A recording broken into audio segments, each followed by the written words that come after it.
Hi guys, we're here with the Hollywood Life podcast, and we have a really special guest today, just in time for the Bachelor season finale tonight. So without further ado, I want to welcome Nick Viall. How's it going? He's appeared on the Bachelor franchise once or twice. Once or twice. And also, obviously, my co-host today, Alyssa Norwin, who is Hollywood Life's everything Bachelor, Bachelorette, Bachelor Nation. So we're happy to have you. Are you the Hollywood Life expert? The resident Bachelor Nation expert. Yeah, so you know who this man is. Watched him on TV a few times. Have you written about me before? Do I need to review your work? Of course. Please do. She's written some nasty things, actually. Let's not get it. This might just turn into me and Allie calling each other out the whole time if we're not careful here. That's what I like to do. I like to pit co-hosts against each other. I'm just kidding. Yeah. Don't ruin our friendship. I'm That just would be kidding. mean. Okay, so first and foremost, before we get into all things Bachelor, you are here in partnership with Orbit. Yeah. But it kind of has to do a little bit with dating, the dating scene. It has a lot to do with dating. Tell us about that. Well, that's why I partnered with Orbit as well. I know you know, but people listening may or may not know that I do have a podcast, which I do focus. It's a kind of relationship focus. One of the episodes, the Ask Nick episodes, we do solicit our audience stories about their dating experiences and relationship experiences, and that's what Orbit is doing on a broader scale.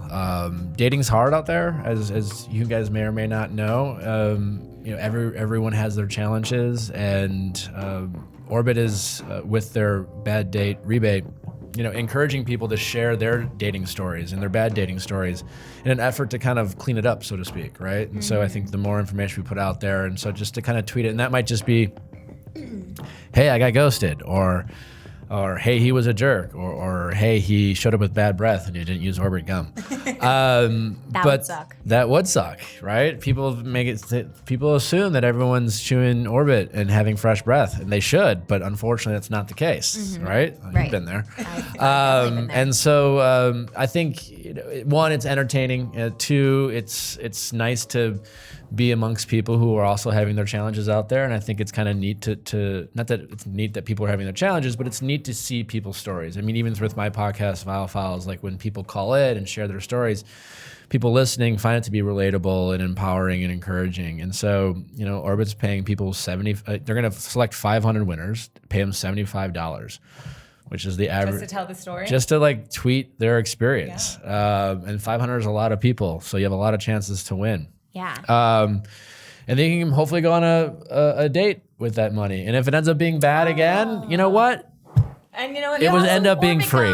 People shouldn't be scared to do it, because for every bad date story that one person has, someone has the same exact story, if not something worse. Yeah, and again, hopefully people can learn from it. And I kind of think that's a way for us to...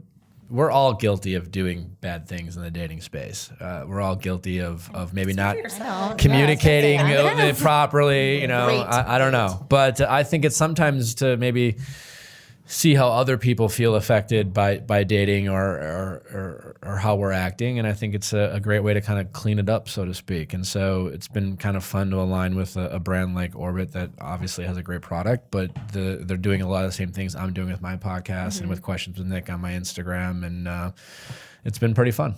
So I think it's really interesting. You have obviously been on television dating different people. Behind the scenes, what are you like as a dater? Like, we know what you're like when the cameras are rolling. Is it that different? I guess it all depends on how you look at it. I mean, I don't know overall people's perception. It's not like The Bachelor, right? But I approached the women. I approached dating the same way I did in the real world. But obviously what gets aired or the topics of conversation sometimes are a little structured more than they would be in an actual date. I don't typically encourage women I'm on a first date with to tell me their tragic story. That might happen more frequently on The Bachelor. I wonder if women go on dates with you and feel like they have to, though, because they're like, well, so listen, when I was 3, I have abandonment issues. You're like, so that might be different. I'm like, just chew some gum. Yeah, chew some gum and just calm have some gum. But other than that, yeah, I mean, I like to keep it simple, and it's really you're just trying to get to know someone, and I like to not have to feel the pressure to pretend I'm someone I'm not, or talk about things that I'm not interested in, and I hope the person I'm on a date with feels the same way, because like, I'm not interested in you saying what you think that you think I want to hear in order to have me like you, or vice versa. And I guess that's similar to The Bachelor. What would be your bad date rebate story if you were entering? I don't have any nightmare. It's not like I went on a date and felt like unsafe or whatever. I've had weird experiences of people seeing me on dates and then kind of filming that and recording that, and then you guys like post it or something. There's stuff like that, but sometimes dating is hard and it's awkward, and sometimes it's never fun to like sit down with someone and then realize really quickly this might not be going somewhere, and then you kind of both feel it, and that's never fun. But I don't have any horror stories. Yeah, conversation lulls. Bad breath, honestly, is that's happened. That happens on The Bachelor. That's gotta have happened to everyone. That happens on The Bachelor a lot. Oh, really? Oh my gosh, probably because like you're they drinking. But yeah, it's like a lot of white wine breath. Bachelor partnership with Orbit. They should. Everyone should be carrying. I carry 5 date. I don't go on a date without 5 pieces of gum. Yeah, Smart. Gum's Good important. Just never know. You want to be able to offer it too. What a gentleman. The trick is it rude to offer it? Well, no. The trick is you just. I'm gonna have some gum, man. Do you want some? But like you're not offering them gum without you chewing like, gum. here, take you some need gum. some gum. No, I eat the gum. I'm like, would you like some gum? I'm gonna chew some gum. For like single women, when it comes to dating guys, I think that it's such a hot topic of like, what is like the biggest on a first date? What is the one thing that you could do that will ensure that like a guy is not gonna call you back? Do you know what I mean? Not gonna call you back. Not the one thing you could do, but nothing. The most common thing. I mean, I think people, again, dating is hard. It's all about connections. It's all, I think we should stop being so hard on ourselves by assuming that everyone is going to like us. That's the reality is that if you're dating to date, and if you're dating from a hookup standpoint, then I guess you can hope to have higher odds. But if you're dating for the purpose of meeting someone, then by definition, that's going to be challenging. And most likely, most people, you're not going to want to spend the rest of your life with. Otherwise, then that person is not special. It'd be too easy. Be too easy. So that's the bummer of dating. By definition, it's meant to be hard. And so I think sometimes we have to be okay with the idea that everyone's not going to fall in love with us. And then if we do that, we can be a little bit more organic, and we can be ourselves, and we can go into a dating situation being ourselves. And that, coincidentally is only going to make you seem more attractive. Whether they want to marry you or not, I don't know, but you're going to be more attractive as a person. And I think you're going to be far less worried about like, does he like me? Is he interested? Will he call me back? Yeah, I think that only puts us in compromising situations to not be ourselves. And what I have found, at least with Viall, is it seems like I think men and women are both guilty, but I don't know if it's a societal difference. But sometimes a lot of women seem to, when they go on dates, they seem to be more concerned whether he likes her rather than if they like them. Right. And I think you need to first figure out whether you like them. Put yourself first.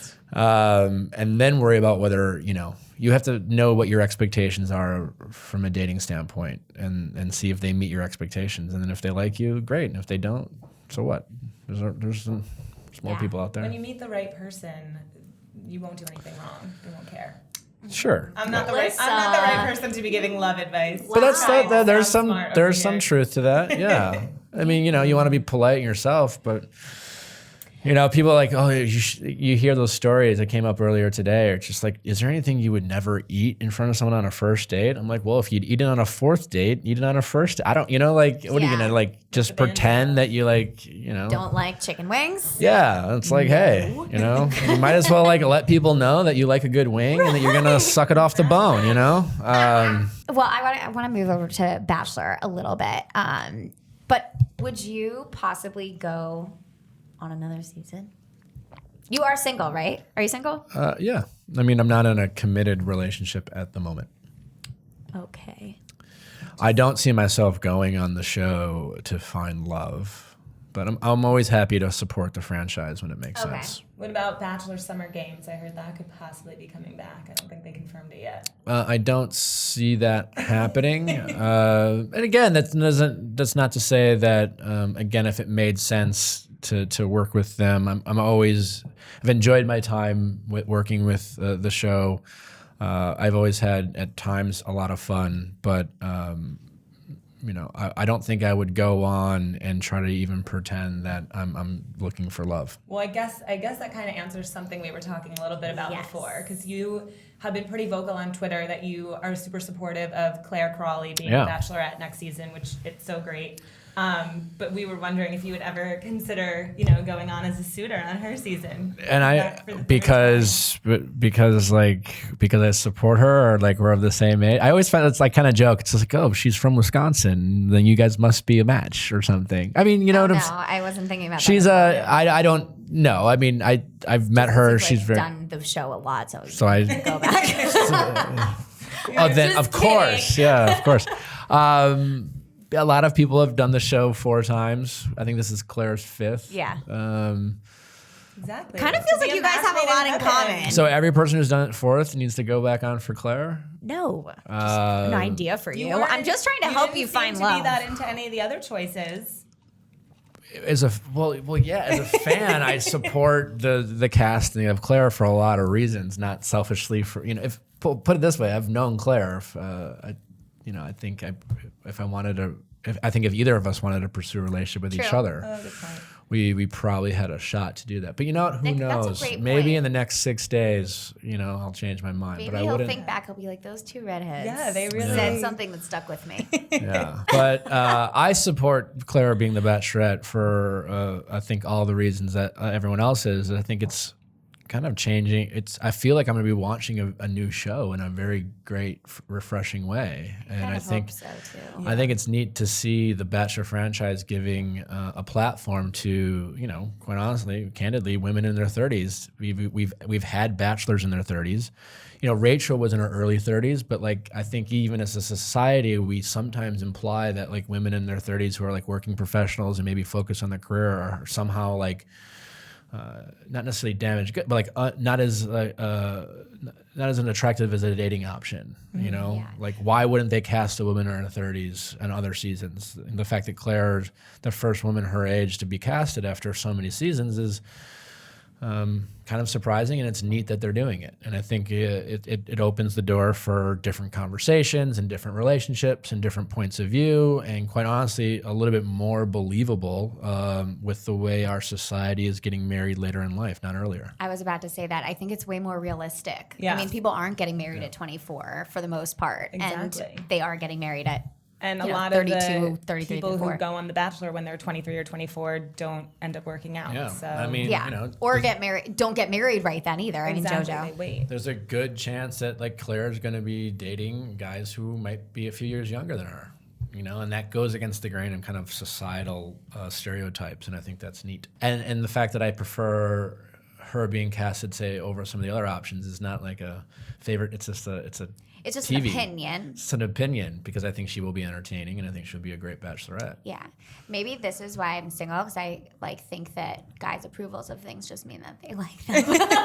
Yeah. Just kidding. But okay, I want to talk about, because Bachelor will be on tonight, the finale. This has been pretty crazy season. Yeah. So Are you women enjoying it?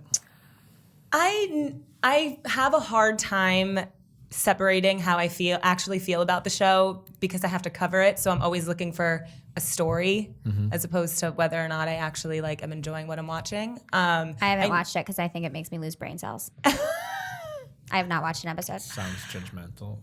You don't watch a show at all, but I do. I do. I like it. But did you start watching it and stop, or you just off the bat? I watch some recaps from Chicks in the Office because I love them and I read Alyssa's stories. You've watched it before. Yeah, I've watched every season up until this season. Oh, just this season. Yeah, I was upset. Missing out. I was upset that Peter was chosen. I wanted Mike. Yeah, you don't want that. I've heard that. And again, not a criticism as Mike is a human. Being good at TV and being a good human are not mutually exclusive. People sometimes forget that. But was Peter that good for TV? I feel like I was just so frustrated with him so often. Like I get that the show has created a lot of buzz the way it was, but I just felt so frustrated with him, and not just him, That's the girls, good TV. The girls too. I want to feel like you want to feel validated at the end of it, and I just kind of feel like it's just going nowhere to me. Not that he's not. I don't know. That's how I felt. So but that's why I canceled. Wait, you never even watched it. I know, but I am excited for the finale, though. Well, truly. We've had Chris. I know, but I was like over it from the beginning. We've had Chris Harrison saying for like 3 weeks now that even Peter doesn't know how it ends. So you have to be sort of like wanting to know what happens. Yeah, I want to know. And that's also why I'm frustrated. So watch I don't watch. I think it's great. Listen, I think of it differently. I guess maybe I have a more producer brain after working with them for so long. But sometimes the audience doesn't know what they want, so to speak. I think the important thing is that we care and we feel and we have a reaction to it. If it was the same every season, it would become stale. But do you feel like they're trying too hard to make some sort of different ending at this point? We don't know how it ended. Seasons. Listen, people have criticized producers this season of overproducing, and I think that's probably an unfair criticism, except it would be fair to maybe criticize them for how they went about Fantasy Suite weeks and having the women Putting live them together. in the same room, that was crazy. Was obviously producer driven and was only going to create more drama and was only going to put Peter in a very challenging situation. So that clearly was. I think it's fair if you want to criticize producers for that to do that. But everything else is like the producers produce every season, and we do want drama, and we as fans we do want to see conflict, and then we want to see conflict resolution, and we don't know how the season's played out. I don't want to say ultimatum because it really wasn't an ultimatum at the end of the day, but she made her feelings about intimacy known before they even knew they were staying together. But do you think having them all stay together and having to see them come back from their dates after pretty clearly having just slept with him kind of made it worse for her? Or do you think she would have had the same reaction? I think she ultimately would have had the same reaction. I think all that really did was give us those awkward moments as fans to watch. It didn't help, but I don't think, and I've said this on my show, I've said it on social media, Madison, minus her convictions about faith and sex and religion, she's no different than anyone else who's ever been in her shoes who ever thought that they were the front runner. No one who thinks they're the front runner in that situation is not affected by the possibility of the Bachelor, Bachelorette potentially being intimate with someone else. And they're thinking about it, they're stewing about it, they're having conversations with producers, they're trying to wrap their brain about the possibility of accepting that or having that conversation. She is no different. The show has decided to make that a part of the show and to make it a conversation, and they're airing it, and so now we're talking about it and reacting to it. So to that point, I don't think it would be any different. But we get to see these awkward moments, and that's because I just think that from this season, and honestly, I've seen it in the past seasons, and I feel like it actually started when you were the Bachelor with Corinne, because I think Corinne really changed the game, and girls now follow. Yes, because girls now follow that being super extra. No one had really been like that. And so I feel like a lot of people come in and they're try to do this over the topness, and that's why it's not even this just season producers. Didn't really have that, though. Corinne was one of the first people to just kind of go for it. if you want to say that, and in a way kind of was, instead of being considered the villain, she was also a fan favorite. It's like Demi, It's too. like Demi. Right, exactly. Like, I feel Totally, like Corinne but- walked so Demi could run.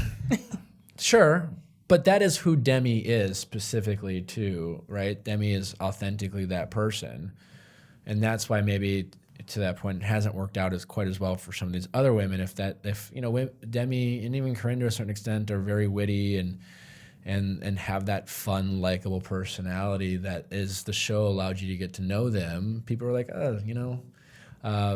this is fun, and I think part of it is like the show has been willing to admit that this is insane, right. The whole process, and if you're in the past, they would sometimes penalize people if they weren't as earnest as everyone else pretended to be, Right.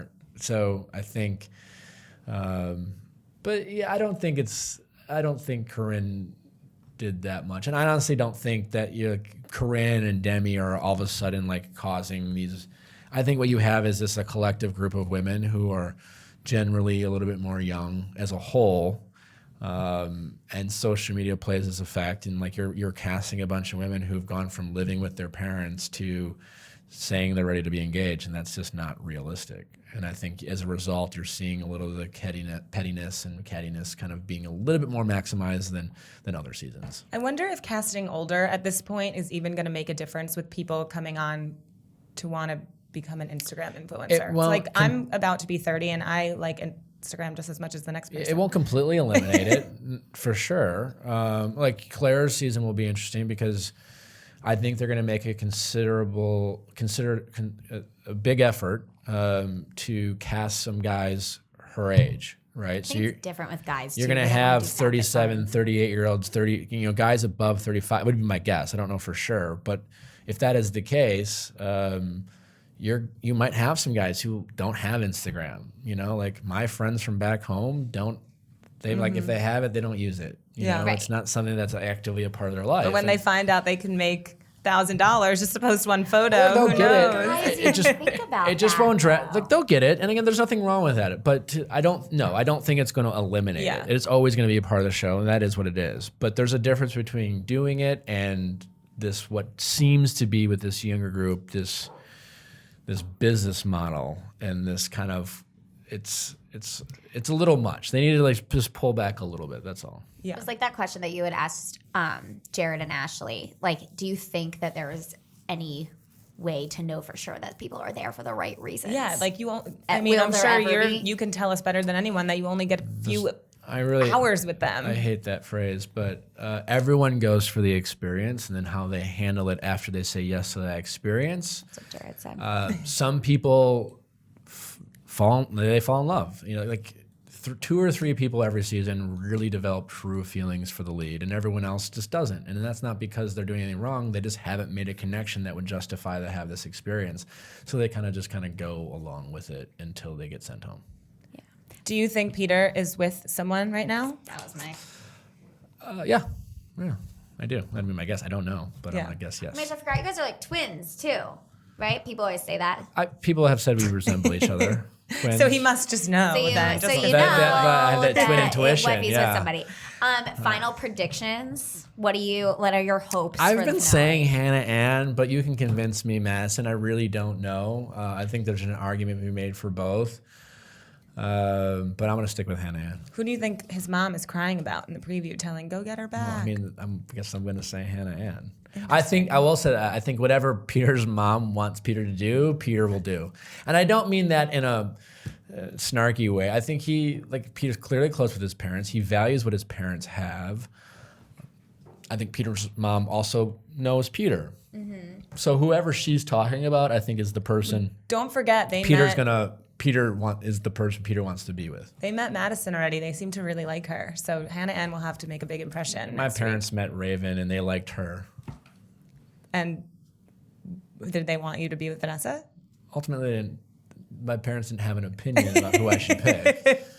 Peter's mom clearly does. Right, but I think Or you maybe know, is moms she there for the right moms reasons? have a way of knowing, you know, what their sons want, right? I don't know Peter's mom at all, but I'm gonna guess that Peter's mom is not gonna I think Peter's mom believes where Peter's heart is, and she's probably right. I have to say, at the beginning of the season, I felt like Hannah Ann wasn't getting that great of an edit. I didn't really care for her that much, but over the last 2 weeks, I really have started to like her a lot more, and I honestly feel just bad for her because I feel like her actual connection with Peter is just sort of being overshadowed by the fact that he's having these issues with Madison. Yeah. And I do think that he says in the preview that he loves her. He loves both of them. So I just feel like people aren't like getting enough of like how much he really does feel for Hannah Ann.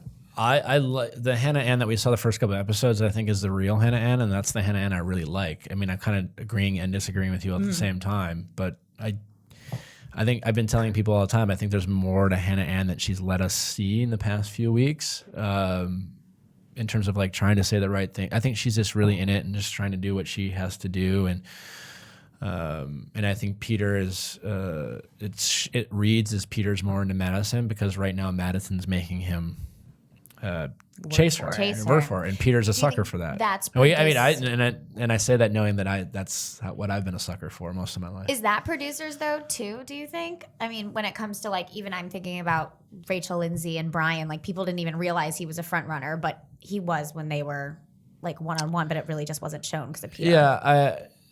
Producers don't drive who the lead wants to be with. I mean, what they air and the story they tell is completely up to them, but they're not trying to manipulate the leads into picking certain people. Right. So I guess we'll find out soon. Yeah, I just worry Most that dramatic season. Hannah Ann is kind of just, I hope she doesn't just like, sit back and let him forget about her. I get a sense that we might even see a very different Hannah Ann the next 2 episodes. I think we're going to see Hannah Ann finally be like, you know what? I matter. Screwed this. I'm done saying what I think you need, and I'm done being supportive, and I'm done being your kind of emotional support system. This is what I want. What if Madison leaves him because she is so frustrated over That's the kind of been my prediction. But then he tries to be with Hannah Ann, and she says "F you" and leaves him too. I think that eventually Hannah Ann's going to put her foot down and then even the playing field, and then Peter's going to be like, you're the one I want to be with, and that's who he's going to end up being with is my guess. Interesting. You don't think he'll end up alone? I mean, if you're making me guess, I'm going to say what do you think right it now, means? I think come Wednesday morning, Peter will be with Hannah Ann. That's my prediction. What do you think it means? But when I'm not very when confident they in that keep prediction. saying that Peter doesn't even know how it's going to end. You know, it's great promoting, makes There us has all to be real some curious. sort of thing that they're waiting for that they For us to how, watch. like Like the an last Ari few the last thing or few something seasons, where how he like goes to the stuff's house. happened in between. I don't think he's with Kelly. I know he's not with his producer. I don't think there's a third party. I think he's either alone with Hannah Ann or with Madison. Do you think something might have happened in between filming? Possible. I feel I feel like he knows. something had to. I definitely don't know. I know, but, I but really for don't. some reason I We'll discuss And off the mic. I've truly enjoyed not. I don't know. I've really enjoyed not knowing. yeah. Do you been read fun. reality, Steve? No. I mean, I've read him before. I actively try not to. Yeah. I've truly enjoyed not being spoiled, and I will be very frustrated if someone ruins it for me. Nobody spoil it. You're very close to making it Yeah. without getting ruined. Yeah. Good job. I don't know. Nobody knows. Yeah, and I think that's been fun. What was your worst Bachelor date of all the times you've been on Paradise, The Bachelor, and Bachelorette? On all the times. There's no specific one, but I will say, as The Bachelor, I think I've already mentioned this, that it's not no fault of their own. Sometimes there's some bad breath going on, and as The Bachelor, you don't. It's not really kosher to refuse a kiss, so you're kissing some bad breath, and I would have really preferred to have paused, give him some Orbit gum, and then proceeded with the kiss. I guess you can't I'm really. being totally honest. Like that, I agree. I can't imagine night one. It's a lot of bad Every breath person. kissing. as Night The one, Bachelor. a lot of people just waiting around. You're just kind of sitting there drinking wine for hours. Yeah. Not cute. Not do it. hydrating. It's That sounds awful. never a good Interesting. recipe.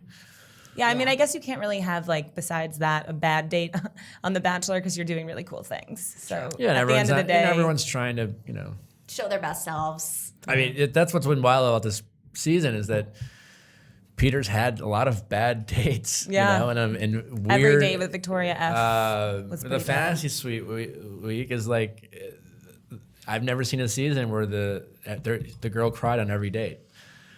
Literally every single date. It's like that's not the what that usually does, that should be a red flag. Well, that's what everyone was saying. That's why no one could believe that he kept her around for that long. Peter loves a crier. He does. All right, guys. So, Nick, how can people enter to get $75 from your bank account? Just kidding. From Orbit. You just go on your Twitter and you should at mention Orbit Gum, and you should tell your dating story. And it can be real simple. I got ghosted. He had bad breath. He insisted that we split the bill. You know. He sent an unsolicited picture I didn't appreciate. He introduced me to his mom on his first date. You know, like who knows? You shouldn't do that. I'm just kidding. And Orbit Gum will select 500 people and pay them $75 to either treat yourself, maybe a nice mani pedi. You know, maybe you can go on a date. Who knows? The world is yours with $75. Yeah. I love it. You can go on a date and you can split the bill. And split the bill. Go It's somewhere kind of a nice. weird thing to it. Like if you know it's going bad if they insist on splitting it. Yeah, That's just so awkward. wrong. All right.